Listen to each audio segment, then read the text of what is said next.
আগামী ২ থেকে ৩ দিন রাজধানী সহ সারা দেশের বিভিন্ন স্থানে গুঁড়ি গুঁড়ি বৃষ্টি হতে পারে এমন পূর্বাভাস আগেই দিয়েছিল আবহাওয়া অধিদপ্তর।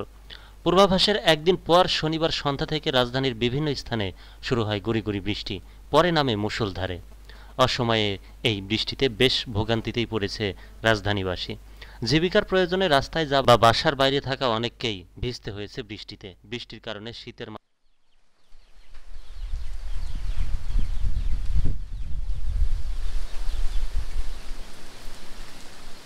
মাত্রা বেড়ে গেলে কষ্টে পড়বে গৃহহীন মানুষগুলোও। আগামী ২ দিন সারা দেশেই হালকা বৃষ্টিপাত হতে পারে। ঢাকা, খুলনা, রাজশাহী আর রংপুর বিভাগের বেশিরভাগ জায়গাতেই নামতে পারে বৃষ্টি। আর এই বৃষ্টির কারণে সারা দেশের দিনে তাপমাত্রা কমে শীতের প্রকোপ বাড়তে পারে। রাতে আবার তাপমাত্রা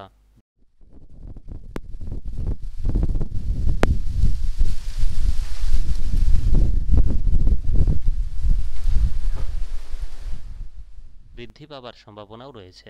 আবহাওয়া অধিদপ্তরের পূর্বাভাসেও বলা হয়েছে, আগামী ২ থেকে ৩ দিন সারা দেশে হালকা বৃষ্টিপাত হতে পারে।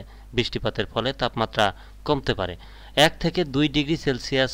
মাঝরাত থেকে আবারও সকাল পর্যন্ত কোথাও কোথাও হালকা থেকে মাঝারি কুয়াশাও পড়তে পারে।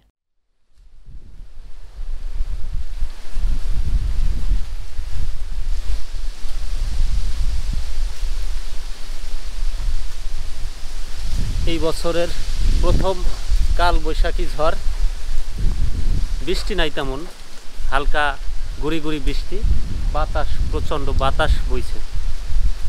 বাতাস এলোমেলো বাতাস, পশ্চিমের বাতাসটা বেশি আর বেশিরভাগই এলোমেলো। কোন দিক থেকে বাতাস বইছে বোঝার উপায় নাই।